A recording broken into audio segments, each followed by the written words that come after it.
Welcome to Future Role Model, a podcast that praises the unconventional and redefines what it means to be a role model. I am your host, Natasha Pearl Hansen. I'm live in Las Vegas at the Artisan Hotel, pre-show of my show, Future Role Models Live, which is now in its 5th live installment.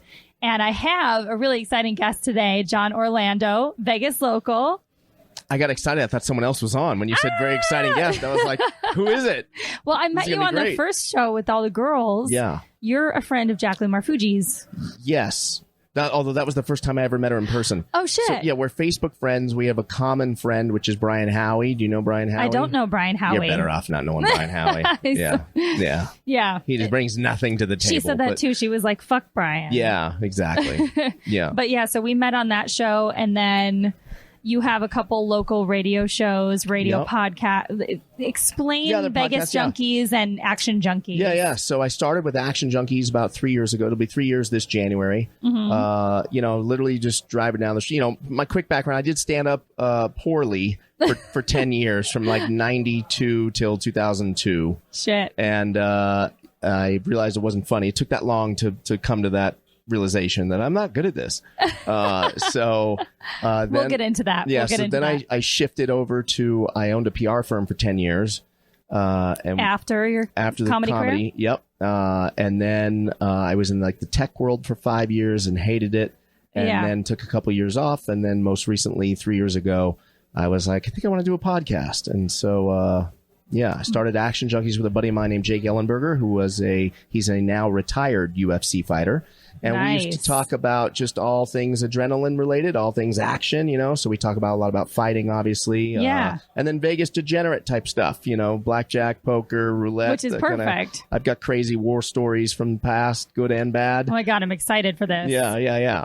And so then we did that for 3 years. I moved here to Vegas 2 years ago. Mm-hmm. Jake and I split up as partners, podcast partners, but still remain friends. Mm-hmm. His life, as a pro fighter and has had babies number 1, 2, and 3 since we started the show. It's just he doesn't have time for my little Mickey Mouse stuff. Yeah. So So now I do it with a buddy of mine named Chad McBain. Is he also a fighter? No, he is just an internet marketer, kind of social media guy, guru entrepreneur, of sorts? Guru, if you will. Yeah. Nice. Okay. And then Vegas Junkeez, we just started this past June, which we do once a week over at the Tropicana. Yeah. Inside the Trago Lounge. Okay, I haven't spent a lot of time in the Tropicana. That's where the Laugh Factory is, Most correct? people wouldn't want to. Or at least that's the perception. But they've done a big remodel. Right? They spent a few $100 million remodeling the place, and it's beautiful now. It's really nice. Yeah, and I've been to the Laugh Factory, but I haven't hung out in the Tropicana. There's so much Vegas. I mean, now that I've been here every single week for the last 5-6 weeks, well, actually more than that because I was prepping for the show to start. Yeah. It's interesting because there's the Strip in Las Vegas. When people think Las Vegas, I think that's what they picture is just the ding, ding, ding, casino. And then there's the locals hangouts, which now that I'm meeting locals, it's like, holy fuck, there's some really cool restaurants and awesome places to go do other shit that isn't involving a casino and $80 cocktails. Totally. You don't even have to come to the Strip. And downtown is actually one of my favorite places. Yeah. Have you been to the D casino? I have not been to the D. You've been looking for the D over there? No, the D. No, it's good. The I've D been is on the hunt for the D. Yeah. No, that's a good downtown, local spot, but cool. It's got a cool vibe in there. Yeah. I mean, I was at the Life is Beautiful festival. Okay. My first 3 weeks coming out to Las Vegas for this show really kicked my ass because the first week, because when you would have a weekly show that you have to fly somewhere for, you have to actually treat it like an extension of your normal life. Not that you're I'm in Vegas, because otherwise you're going to party really fucking hard for sure. 2 days a week out of every week. Yeah. Now, on top of the fact that I'm still in LA Friday and Saturday. Right. But now, if I remember correctly, I was here opening opening night. And you were talking about you might have hit it kind of hard. I did hit it pretty hard. Is that what prompted you realized, yeah. Well, I mean, we pump the brakes. We, in my adult life, and I was dabbling talking about this on stage, which I think I talked about a little bit that night.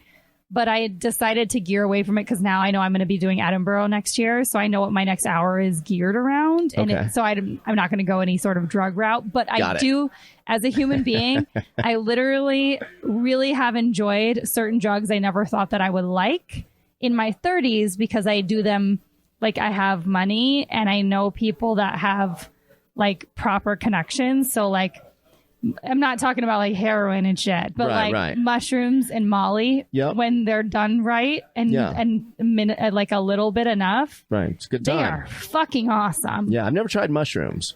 I hadn't either until a year ago. And now anytime somebody has like a stem and they're like, do you want this? I'm like, yeah, I think I can handle that. Really? Yeah, it doesn't really do a lot. It just makes it taste bad. It tastes like shit. Terrible. It tastes for so how long? Bad. For like 2 seconds. It's just like a real 2, or is it like a real 20 minutes? Drinking a green smoothie. I mean, like, you may as well. It would probably make people happy. It like makes people happier. Okay. Like green smoothies don't really give you an after effect. I don't want to know from spirulina or any of that shit. Fucking kale doesn't make you grin from ear to ear and love everybody's. But I don't dabble a lot in the caps. The caps are what make you hallucinate more as far as I know. But I take such a little amount of everything. Got it. But it like that weekend, one of my girlfriends doesn't drink and she was one of the performers. And so I was like, well, in solidarity, I'll do some mushroom stems with you. And it just made, we like should have been the salespeople for mushrooms because we were laughing so hard at fucking everything. It just makes everything so joyous. Nothing scary about it. No, I have never tripped on them. Okay. No, I don't take enough, but like, literally everything just makes you like, oh my God, this is the best thing ever. And you just laugh in solidarity with somebody. People were coming by us and asking like, why we were so happy. And I was like, man, you gotta take mushrooms. I have a group of friends that do that and they go to Disneyland once a year, every year. Oh, like that would be so amazing. And they go like on Mr. Toad's Wild Ride and those kind of rides, and they're like, oh, it's insane. I'm sure you can't like trip or anything. I've never done anything where I trip. I don't know if I like losing that much control, but mild amounts of things, I'm like always like very interested in how that feels. Okay. But being a professional drinker, I at least know that that's something I can handle. So anything else I do like the teeniest little bit of until I can figure out how it fits inside of my body. That sounds really dirty. Yeah, no, it's good. I'm with you. I got you. Yeah. But okay, so how did you end up getting into comedy in the first place? Or where are you from? So I was born in New Jersey, but grew up in LA. We moved to LA when I was 3. Is that who ended up following Jacqueline because she's a Jersey girl? No, I ended up following her. I think just she had commented something funny. Again, back to Brian Howie, and I don't want to give him more airtime than more than this. But Brian. Yeah. He posts funny stuff on his Facebook from time to time. Once in a while, he'll have a gem where he's funny, but most of the time he's just a dickhead. Yeah. And she gave him some shit, and I was like, oh, I like her, so I added her, and we just had once in a while, back and forth. Hey, what's up? Yeah. Oh, that's cool. That's cool. So we moved here when I was 3. My dad is Tony Orlando. You're too young to know. You couldn't even ask your mom. You'd probably have to ask grandma who Tony Orlando is. But my dad was a famous singer, still alive. He had a TV show in the 70s on CBS. Tony Orlando and Dawn show. Do you know the song "Knock 3 Times" or "Tie Yellow Ribbon"? Knock 3 times. That's my dad. There you go. What? Yeah. Oh my God. Yeah. That's so cool. Yeah. So kind of grew up a showbiz kid.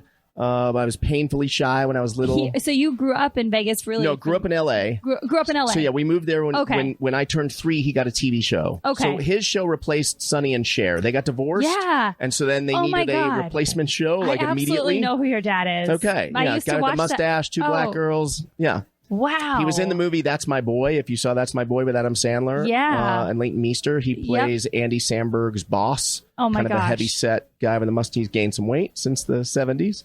But yeah, hilarious. So that's Dad. So, I grew up watching, you name them, Jay Leno, David Letterman, Rosie O'Donnell, all Brad the Garrett, Ray Romano, you name them. Steve Martin. I mean, the list goes on and on and on. Yeah, of course. And so it's kind of hard to not be around that and not get sucked in. Yeah. Get the bug. Yeah. So I dropped out of college with a semester to go start opening for my dad in 1992. Well, actually, 93, I should say. How? So you were like I was 22. 22. And started doing stand-up for him.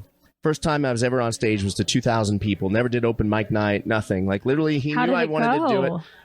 Horrible. Yeah, it was bad. I was supposed to do 5 minutes. I wrote my material that week because I'm a terrible student and procrastinator and whatever. And honestly was so naive. I thought, like, I'm funny at the living room table. I can just get up there and be funny. Like, obviously, oh my God, it doesn't work that way. Yeah. No, I totally understand that thought pattern because I didn't know I wanted to do stand-up. And then when I was with my ex was my catalyst to doing stand-up because he was so shitty. I never wanted to be around him. And before I actually started doing stand-up, I got asked to host an event in another city. Yep. And I was like, I'm just going to write 15 minutes of amazing material. Amazing. Of course, it's going to be amazing. Yeah. 15 minutes I thought I would be able to write. Right. That's and nothing. They were hammered. They started me like 2 hours late. Everybody was hammered. Right. They hated me. And I did like 4 minutes. Yeah. And then I just left. I did a minute and a half of my 5 that I was supposed to do. I did all 5 minutes worth of material. I was just able to crunch it in a minute and a half. Because of nerves and speed. Terrible. Yeah. Awful. And when it's not going properly, you always try to get it out faster. Right. Because the confidence is in the slow. Yeah. It's funny you just said that. A friend of mine, his little brother, just started stand-up for the first time in L.A. like a week ago. And he sent me a little 1-minute Instagram clip, just 1 minute. And he was like, what do you think? And I was like, well, first of all, it's just a minute. I mean, I'd love to see the whole 5 that he did. Yeah. But my advice was like, wait for your laughs. Take your time. Silence is your friend. Yep. Like, can't stress it enough. Like, take your time. Take your time. But it's hard because when that laugh isn't there and you expect it, the heart starts beating. Yeah. But people don't realize that sometimes just giving that beat and like staring gets the laugh. Right. Yeah. Oh my God. Okay, so you that was your catalyst into getting into stand-up. Yeah. So I was in school. I was a terrible student my whole life, just awful. For some reason, still went to college. I came here to UNLV for 2 years. Thought I was going to play baseball for them. Had the worst tryout a human being could possibly have. Oh my God. And like to where the coach was like, "What are you doing here?" Yeah, boy it's so mediocre. Bad. Totally. And I didn't realize like, wow, like that's what weight room does for these kids. Like, oh my God, like what was I thinking? Yeah. And then so I was here at UNLV for 2 years, then transferred to Cal State Northridge for 2 years, majored in film directing, dropped out with a semester to go. My dad was like, hey, do you want to come to Branson, Missouri, where he now lives? Branson is like Vegas, but without the fun. It's just dirty and it's like, clean and it's beautiful. It's actually in the mountains, like Ozark. Oh, okay. Have you seen Ozark? Like, okay, so that's basically where Branson, Missouri is 30 minutes from Ozark. Okay. So, instead of casinos, there's performing arts centers. So you've got all the people in the living or dead segment from Jeopardy, basically. So you've got Glenn Campbell. Well, Glenn Campbell is dead now, but at the time he was alive. Like performing arts centers in Branson, Missouri. Yeah, it's actually the number one. Well, this is back in the 90s. Okay. It was the number one drive to vacation destination, beating Grand Canyon, Niagara Falls, Disneyland. Why? Yeah, at the time. Just because it's in so the pretty. Midwest. It's in the middle. It's affordable. And it's for the 65 and up crowd. So my dad's audience, like there was literally like, I think it was 1 out of 100 people were under the age of 65. So my comedy career was nuts because I started performing like basically in the old folks home, essentially. Yeah. Being his audience. Yeah. And so, yeah, out there, 2,000 people.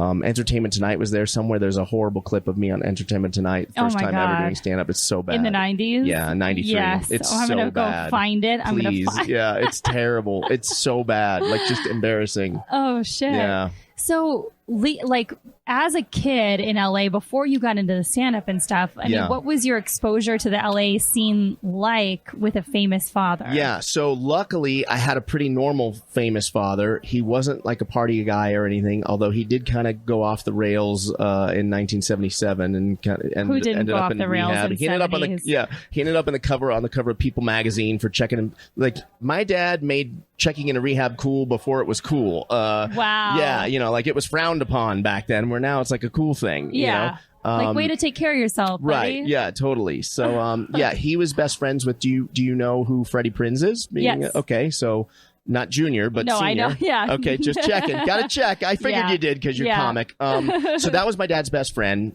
Freddie committed suicide in 77, and my dad just had like a meltdown and went a little nuts, coke and just crazy, and basically retired from the business for a year. And but other than that, he doesn't drink. He was never like a party guy. And even then, when he was doing what he was doing, it was more to handle the workload of doing 18-hour days, taping a TV show, doing Friday, Saturday, Sunday gigs here in Vegas, going back Monday through Friday to tape the show. Like, so it was just that schedule, rehearsing and, just getting the energy, and the network always saying, where's your energy? Bring it up a notch. Right. Right. Yeah. So, but other than that, I don't know any different from it. It was pretty normal childhood. I mean, normal in a sense. I mean, everybody's normal is so different because, that's all you know.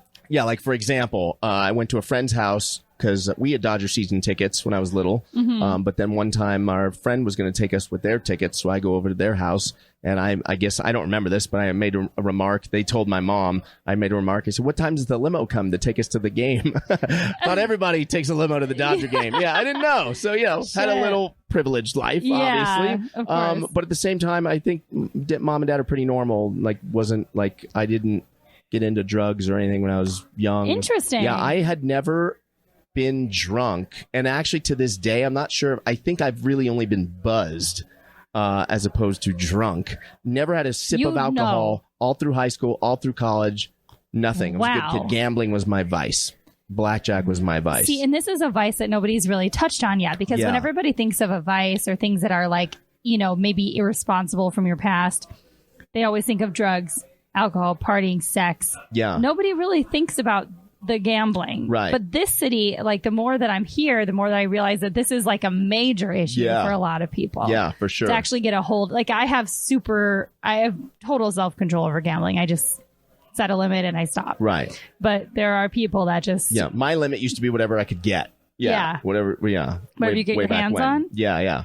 So after you started touring with your dad and stuff, like how did your career start to progress after that? So I was, again, super lucky. Like, I'm probably, I would be hated in the comic circle because it was just so twisted. I started to 2,000 people, right? Opening for my dad. And then because of who I was, or I should say who he was, I got lucky and ended up, opening for Paul Anka and Dionne Warwick and Tom Jones and the Four Tops and the Temptations. God, you were like Miss Maisel, where you're opening for like major celebrity singers. Yeah, for 10 years. And you did their warm up. Yeah, I did. I can probably count the number of comedy club nights I've done on all my fingers and toes. Like, I did Riviera Comedy Club for a weekend, maybe 3 times back in the day. Riviera's totally different than everybody else. Yeah. There used to be a comedy club at the Palace Station here called Laugh Tracks. I did that one a couple times. Laugh Stop or Laugh Spot. I always confuse them in Houston. There's both. I don't remember which one. Yeah. And that's it, comedy club wise. Never worked I've still to this day, I've never done a set at Improv, Comedy Store, Laugh Factory on Sunset. Way. Nothing. But you opened for all these major celebrities. Yeah. And it was weird because the money was great. Oh my God! Of course, you're making way more than any other comics. So it was like, why would I go?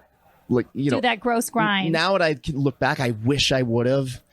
The gross grind makes you good, right? Because it's so fucking hard, right? And that's why I'm happy that I did the gross grind for so many years. Yeah. But I understand why there's a market for not that. Right. I mean, there's, it's an interesting thing to think about because you had a reason to get into that. But then you pulled yourself out of it because you realized you hadn't done the other grind. When I did do clubs, I was doing the material that I had for the Tony Orlando audience, the Tom Jones audience, and some of it works. But a lot of it just was too generic. It was too safe. It was too flat. I always felt like a character in a movie playing a comedian more than I felt like an actual comedian. Yeah. Yeah. And, and there's some people I do see, and I don't like to be one of those people that ever watch. Like, I really try to not be that person that watches other comedians and thinks, ugh, because it's not healthy. Like, if somebody is not my style, then I'm just like, all right, they're not my style. Right. But it's hard. It's also human nature a little bit because it is a little bit like, it's more so just because of certain, like I recently went to a Vegas club to support another friend who was hosting, and it's a club that hasn't really like given me much of time of day. Yeah. And the feature was a total hacky, and I was like, man, I'm like, that then sometimes you're like, ugh, but I don't think like, oh, that should be me instead of them. I'm more just like, well, if they can do it, I can work in that club. Yeah. You're not going to tell me the name? I will out there. Right, fine. I don't ever throw people under the bus. Right. It's just not my style. Have you been down? Hopefully, this is not the club. I don't think it is. But have we even had this conversation? Dirty at 12:30. Have you been yet? No, I haven't been yet. Need to go. No, I really want to go. I'm supposed to introduce you to Gabe. Is that what's supposed to happen? Yeah, I need to do that. Yeah, definitely. Yeah. But I definitely have heard really good things about that show. It's on. Yeah. It's on how many? It's at the South Point Friday nights 12:30. Friday nights 12:30. Okay. Yeah. Yeah, I've got to do it. Yeah, but like Rogan's gone over there when he's been in town. Like it's kind of like almost like the Vegas version of Comedy Store, where like the big guys go in, and it's only one night a week. One night a week. The Dirty at 12:30 Friday nights. How many people do you think are generally in there? It's packed, 400 to 500, whatever it holds. It's in the lounge. Yeah, it's fantastic, and it gets like a lot of like local Vegas celebs pop in. Just to attend, just for fun, So it gets a good little buzz, and Gabe does a real good job. How long has he been running that show? I want to say he's been on my podcast, so I should know the answer. I want to say 7 or 8 years. Dang. Yeah. That's not a shitty situation. At least 5 years. It's at least 5, but cool. I feel like 7. Yeah. Cool. Yeah. Yeah. I definitely make that connection because I would love to. The more that I'm meeting comics here in the Vegas scene, I always love a new scene to explore. Yeah. Like I have the Chicago and New York scenes pretty tight. Yep. And then now doing this here, I'm like, oh, this is a whole nother slew of talented people. It's nice to be reminded how many talented people there are. Yeah. Not that there aren't a ton in LA as well, obviously, but it's just so saturated. You stop really like paying attention, and you just like see the same people you kind of see work the same clubs. Are there a lot of haters in LA? I'm sure, but I don't surround myself with them. Got it. Because it's just not, like I said, it's not a good look. Right. If you are constantly looking at somebody else's career or comparing yourself to them, you're just going to feel bitter and gross. Right. And you're really not competing against each other. You're not. I think many of them don't get that. No. There's plenty of, you can't work every week everywhere. So there's no competition. You're generally, not in competition. Like one weekend a year, you can work in a specific club. Right. Or even like, the reason I go back to do the Midwest a lot is because I'm from there and I started in Chicago. So I'll play there like a couple times a year. Yep. Maybe New York a couple times a year because I do have like a good situation there. But like, other than that, I don't care what anybody else is up to. Right. And I don't think they realize like you all want each other to do well because you want to be the next, it's like a graduating class. Rogan takes his core friends out on the road and Russell Peters takes his little posse out on the road. Like you want to be part of the posse even if you're not the A guy or girl. But you can become the A guy from being around the A guy. I mean, I see it happen all the time. B and C are fine. Yep. No, I literally just don't. I don't care, and I don't surround myself. Like I don't talk shit about anybody. I don't know. I mean, if somebody talks shit about me, I don't know about it. I just whatever. I just do my own thing. I always compete against my former self. That's what I always say. Whether it's like athletics or personal life or professional life, because that is fun. Right. And I can be like, oh well. I didn't beat myself. It's just more productive. Sure. But yeah. So how did you end up coming out of the comedy space, and like what did you parlay into after that? Or when did it like click for you? Yeah. So I was really it was weird. I was making insane money doing stand up.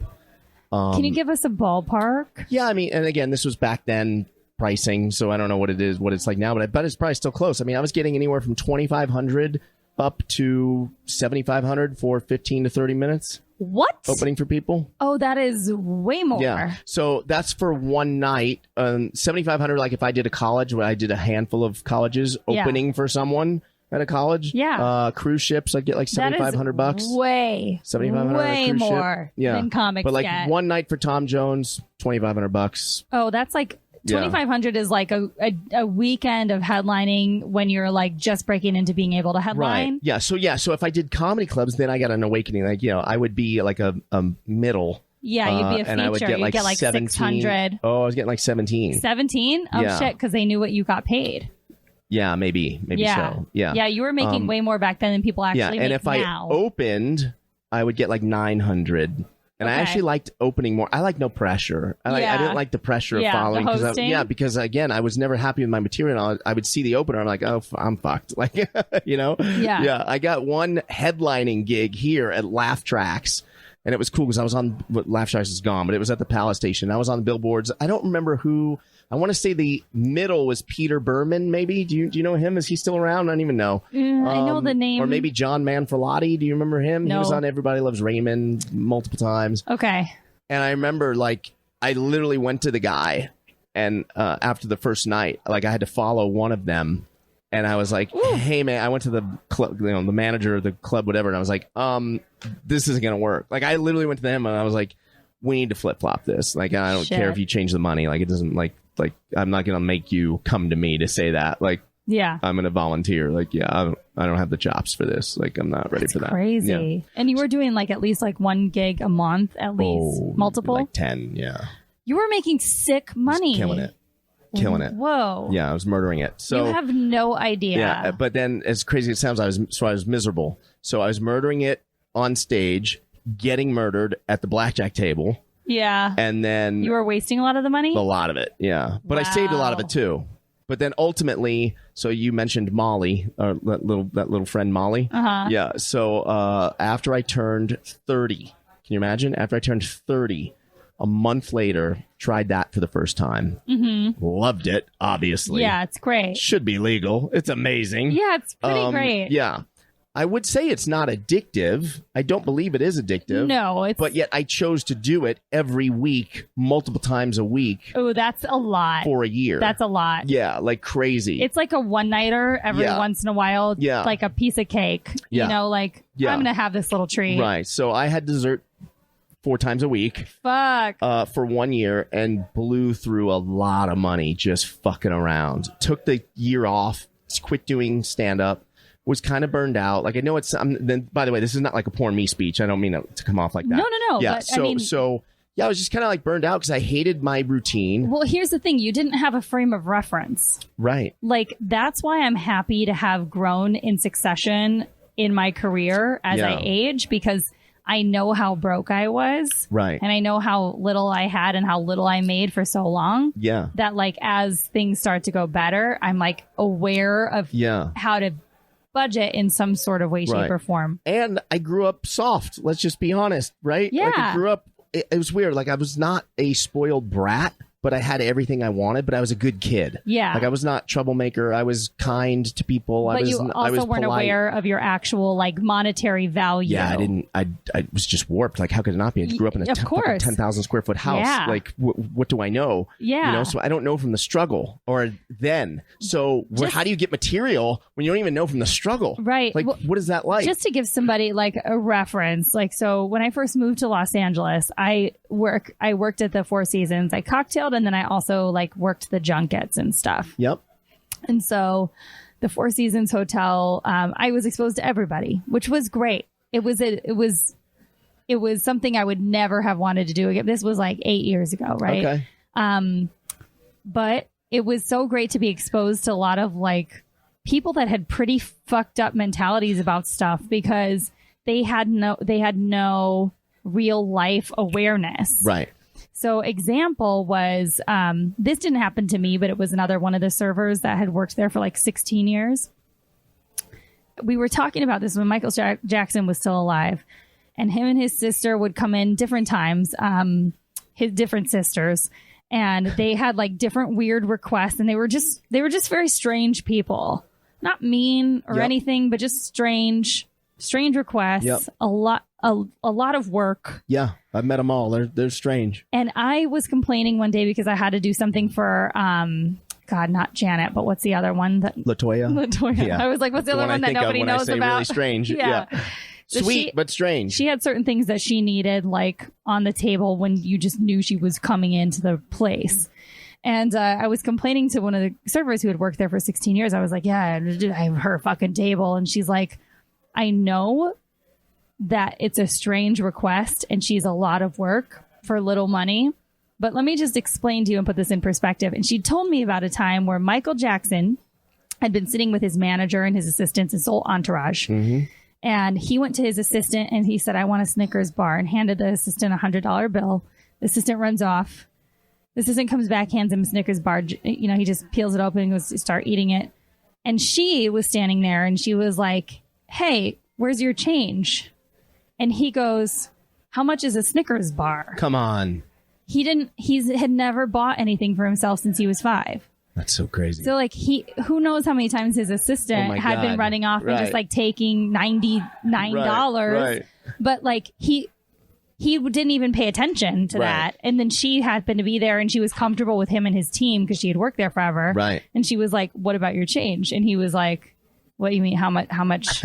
And so like, that's the thing is like when you start talking about these certain people, what they did, what they didn't do, whether you watched Chappelle's special or not, but loved it. But me too. And there's just a blanket naivety that happens when people grow up in a space like that. Yeah. And not that makes anything they do okay, but like they fucking don't know shit. Yeah. They don't know anything. Yeah. So it's just really fascinating. And I like hearing that from your perspective because it like doesn't make you, that's all you know. Yeah. That's all I know. Yeah. So I did that stretch of comedy, September. So I was really getting burned out. You know, it's fun work in Vegas, but it's okay. But how many times can you go to like Minot, North Dakota, and Sault Ste. Marie, Michigan, and Cheyenne, Wyoming? Like it gets old. Yeah. Like you probably know, you travel, you know, yeah. I mean, that's why I pick my own tours though. Cause then I just go to the cities that I want to go to and I don't have to go hide in those. So then September 11th happened and you couldn't really travel. Like it was so hard to go from point A to B. Yeah. First thing they were cutting off cards were the comedian. Yeah. So I thought I was taking a couple months off just until things went back to normal, and then I'll go back on the road and be miserable. And then it was just random occurrences. A couple friends called me, asked me to do a favor for someone else to get Brooke Burke on the cover of a magazine. I had a friend who had a friend that worked at a magazine called Controversy Magazine. Mm-hmm. And they were like, do you know Brooke Burke? And I said, no, but I know a girl that models with her. Let me see. I was just trying to do someone a favor, you know? Yeah. So long story short, I brought Brooke Burke to this magazine, and then the magazine offered me a job, paying me crazy money. Just to find them. I know, I just fell into some crazy shit. What? So yeah, they were like, well, we do 6 issues a year. We need 6 girls on the cover and 6 girls like featured in the magazine. Like, you know, the cover gets like 8 pages, whatever. Feature gets 3 to 5, and then 6 more girls that just get like a 1-pager. So find 3 girls for 6 different issues a year. How much a month? You know, I just said whatever you think is fair, and the number was crazy. And so at the time I was doing both for a little bit. You know, just a couple months later I was doing stand-up and the magazine stuff. And then another photographer at one of the shoots was like, you're really good at like coordinating all this shit. You should start a PR firm. And I was like, yeah. Like, didn't even know what I was doing. You know, it's weird. Grew up in the business, so of course I know the drill. Yeah. But, you know, I never really tried to leverage the contacts that I knew over my dad's whole career, and then even 10 years of stand-up, and then 10 years of just kind of not partying, but kind of just being in the scene. I wasn't really a partier, but I was out all the time. And, meeting people. And remembering everything that happened, you know. Yeah. So I just collected people for, you know, 10, 15 years in my phone. And so I really had the makings of a good publicist, you know. And so I had a PR firm that ended up specializing in reaching the male demo 18 to 34. We had models, alcohol brands, casinos, athletes, energy drinks. Had that for 10 years, ended up with like 12 employees. We sold it in after the economy kind of crashed. So selling it sounds a little more glamorous than it really was. It was really just someone, you know, paid me for my contact list, essentially. And then I got in the tech space, and now the podcast. Here I am. Fuck. There you go. So what ended up being your space in the tech, or your place in the tech space? I was at a company called Metal Mobile. One of my PR clients started it. Mm-hmm. And so I headed up like the business development for the company, and specifically getting celebrities to do we would build apps for celebrities or brands, because that was my strong point. So we built apps for like Rampage Jackson, the fighter, or like Phil Hellmuth, poker player, or Marley Matlin. We made a sign language app, you know, but it just wasn't fun for me. Like, it just wasn't me. Like, it just wasn't. wasn't what I wanted to do. I never really worked for anyone my whole life, other than, I sold shoes in college or whatever. But, as like a quote unquote adult, I did stand up for 10 years, and then I had the PR firm, I was the boss, so you kind of just knew everybody, did it your own thing. Yeah. I wasn't used to like, sending reports and pipeline reports and what's in your pipeline, all that kind of fucking corporate shit that I was like, this is not for me. What time was this? What? This was 2011. Okay, so not too long ago. Till 2000. I left in 2015. Okay, so you worked in tech for that long? Yeah, 4 years. I find this space interesting because I don't work in tech, but like 2010 to 2015. Sorry, I have like different brand deals that I create and like partnerships. Yeah. So I have like 2 or 3 different apps that I kind of partner with to make things that I want to do happen. Yeah. And then I like help them with. So I've been like exposed to a lot more. I just went to TechCrunch like 2.5 weeks ago or whenever that was. Yep. And I find the space to be pretty intriguing. Yeah, it is. But that's because I'm comparing it to Los Angeles, where so many people are like blowing smoke up your ass. And like here, like in a place like TechCrunch, like everybody knows like actual, like where everybody stands financially. Right. So there's no smoke and mirrors. There's no smoke and mirrors. Yeah. It's like they know exactly how much funding everybody's got. You can't be like, we're worth this. And they'll be like, no, we actually see your evaluation. Right. Yeah. But that had to have been like an interesting switch for you. Yeah, it was. Like staff meetings and that kind of shit. Like I don't do well with that. Yeah. Like I don't do well with times. I don't do well with 9 a.m. How was your ego during that time? Well, I had a little bit of a chip on my, I knew the CEO so well, and he kind of knew, like, he used to say, like, I'm a different animal in a different part of the zoo. So he kind of understood, like, I'm not going to be, I always used to say, like, Barry Bonds doesn't, fly with the team, man. Like, he just doesn't. He takes private. Like, I'm not coming in for staff meetings, and I'm not doing that kind of shit, Yeah. So they gave me that flexibility because I was good at what I did. I was good at closing deals. Yeah. So at the end of the day, that's what wins, Right. But I wasn't good at, 9 a.m., and they were based in Irvine. I was living in downtown, like, so be at Irvine at 9 a.m. Like, are you kidding me? Like, that means I leave at 7:45. It means I'm up at 6:30. Like, me? Yeah, fuck that. I'm going to bed. If I just went to bed at 5, how am I going to get up at 6:30? Well, and I get it. I've never worked a traditional 9 to 5 ever. Yeah. When I was starting to hit the stand-up scene really hard in the beginning in Chicago, I was bartending, and I was like, oh, bartending directly affects. It's like either I make $600 this night or go do this show. Right. And like a lot of times I'd skip the money to go do the show. Yeah.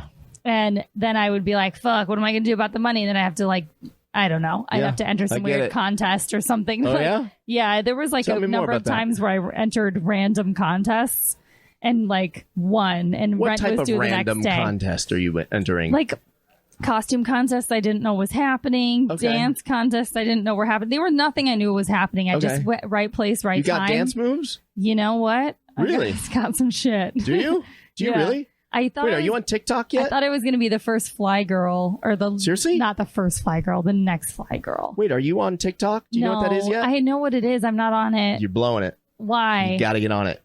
Because you can break through the clutter on TikTok. How many followers do you have? Not to whatever, it doesn't matter. What do you have Instagram? Yeah, 26,000. In 6 months of being on TikTok, you'll have. In 6 months, you'll probably have 30,000 on Instagram, right? Maybe. Yeah. Right. I don't know how fast you're climbing. It's hard. It's hard to climb. I know. On Instagram, right? On TikTok, in 6 months, if you start tomorrow, you will have. I'm going to guess 600,000.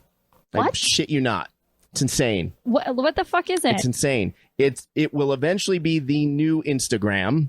Right now it skews super young, so you'll be one of the older people on TikTok. Yeah. But it will catch up and you will win the war. I promise you. You got to get on TikTok. What? Yeah, because the same thing you want to use Instagram for. Is it just videos? Is it like Vine? It's like Vine but longer. So, Vine is like 6 seconds or 7 seconds. Yeah. These are 15-second and 30-second videos. There's a lot of like lip syncing. So it's comedic. It's like comedic lip syncing, dancing. If you just get on there, download it, and start fucking around with it, I promise you'll murder it. Like, just for example, I'm terrible at it so far. I don't know what the hell I'm doing. I'm terrible. I posted a video on TikTok and it had like 16,000 views. I've never had a video on Instagram with 16,000 views. That's crazy. I only have 2,000 followers on Instagram. What the fuck? You got to get on TikTok. There's always something new. And they don't even pay me to say this, by the way. I don't know anyone at TikTok. No, I mean, I promote the app Curiosity all the and I haven't even reached out to them to be like, yo, you should give me some money. Really? Get the money. What are you doing? Because like anytime somebody says that they have an unhealthy relationship with social media, I say download Curiosity. If you have a habit of being on your phone and scrolling through shit, Curiosity is an app that teaches you facts about modern science, psychology, health and wellness, humanity, the earth, like real shit. Yeah, real shit. Gotcha. And you just can like scroll through and read it and like read a little bit of it and it clicks you over to something new. And it's always like you're learning about the world or somebody's brain or like. All right, I'm checking it. It's just called Curiosity. Curiosity. It's got a really cool logo. It's like a little like jellyfishy looking swirly twirly thing. Okay. But so while I go ruin my life on TikTok, you can go get smarter. Yeah, nice, yeah. So, I mean, when did you end up moving to Las Vegas and how did that come about? Moved here it'll be 3 years next June. Mm-hmm. I was thinking about it. I was in an apartment building downtown LA with obnoxiously high rent. Yeah. With a crazy view. I was in a building called Watermark Tower. I know the Watermark Tower. So did you see what happened there a couple days ago? No. It was just all over the news. They had some guy got shot in the elevator and they ended up finding 250 pounds of weed in some apartment on the 21st floor. So I don't know if it's drug deal gone bad or what the deal was, but some guy got shot and killed in the fucking elevator. It's crazy. Watermark. But yeah. What? So Watermark was a sick building, but like my rent was like $4,000 a month in what they call a 1-bedroom on their website. What if anyone ever came to visit, they'd go, oh, you have a really nice studio. Yeah. Like just one little shitty box of a room, 1,000 square feet or 990 square feet, $4,000 a month. Dumb. I don't make the best financial decisions, Natasha. No. I mean, that's. Yeah. So I was there. So I was already like, okay, I was there for 6 years. So do the math. Like, that's just dumb. Dumping money. Yeah. And so I was like, man, I got to move. Like, but I convinced myself I needed to be in LA, but you don't. You don't anymore with laptops and internet. And you don't need to be in LA. And you think you do. I mean, all my auditions. You might because you're in that. I'm in that world, but so I get it. I don't need to be there all year. Right. Like I definitely didn't need to be there. If I'm going to be the next Tina Fey, like I think I'm going to be. Okay, I like it. Then when you have shows on the air, I mean, you just don't have to. You don't have to be there all the time. Right. Yeah, you can really live where you want to. Yeah. So I was already I was already on the fence. Like when my lease ends, I got to make a move either to the Valley or Vegas. It was Valley or Vegas. And then I met my now girlfriend while visiting Vegas, and that kind of sealed the deal. So Amazing. I moved. Yeah. That's fucking. Yeah. And that's why I started wanting to come out here because I was like, I do want to build. I've looked at like Tyler Perry's structure of how he kind of built out his empire. Yep. And I just have some ideas of things that I want to do. And in LA, getting funding for things is a little bit tough. I have a lot of people that are interested in helping me create the business model that I've put together. But in LA, there's just so much competition and so much fluff. Yeah. Where here, I feel like there is that too. Yeah. But the people I know that this is like a new endeavor for me. And so they're more interested in like seeing this through. And also I'd add for you that there's the casino money here. Figure out how to make whatever it is you want to do make sense for the casino because they got the money. And that's how I ended up, I've had Action Junkeez for 3 years. Mm-hmm. Where, it's tough for me because I only have 2,000 followers.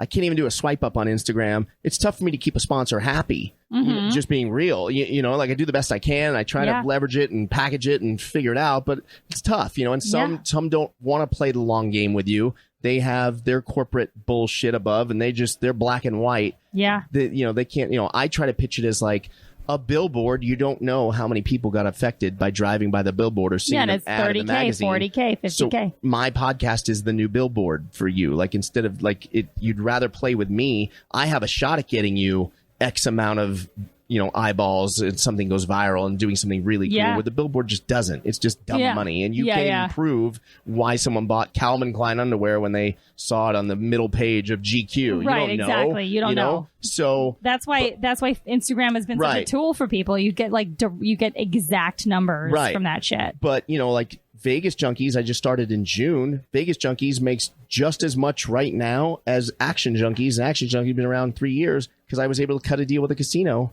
for Vegas Junkeez. Damn. My point is, like, there's so much money up and down the strip or even downtown that all these casinos have. If you can figure out how to package what you want to sell to the casino and why it makes sense for them, you could do really well here. Yeah, awesome. Yeah. Well, we'll definitely be chatting about some of that because I do want to, like, there's some stuff I want to do out here. Yeah. I do like this city a lot. Yeah, it's great. I think it's like got a lot of interesting layers. Yeah.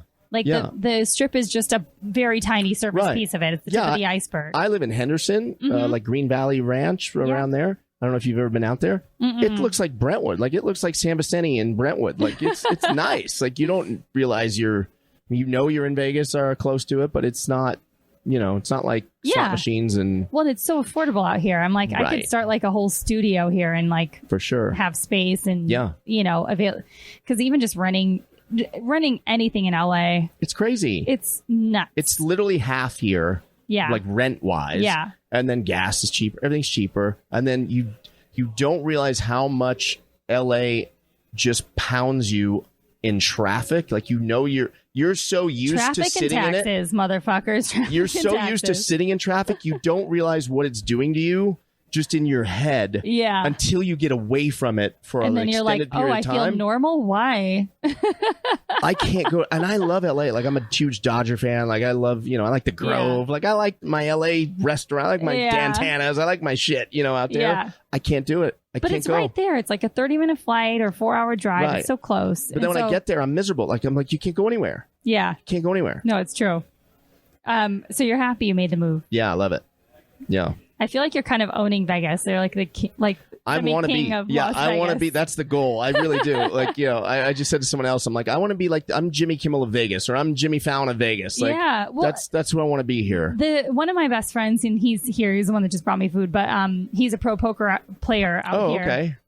He has made a bunch of money, lost a bunch of money. Like, the people that I know that have been through the ringer are people that have like seen both ends of the spectrum and had to like refigure out how to like survive without knowing how both of that feels and finding a happy middle ground. Yep. So to me, it's like, it's cool that you've seen all these different angles and like been put in your place a number of times, because I've sure been through that too. Yeah. And now you found this happy medium where like, all right, I know how to like keep myself functioning and like, and I'm cool and I've got all these connections, and you can always like make something happen if you need to. Best thing that ever happened to me was being a good kid and not fucking up when I was young. Yeah. And then crashing and burning at 30 and literally starting over. Yeah. Had to move back in with mommy at 30. Which hurts. And start over. That hurts the soul. And it's actually the best thing that ever happened to me. Yeah, that same thing happened to my friend. And he said the same thing too. It just like made him have to be really tough. Yeah. And like fix,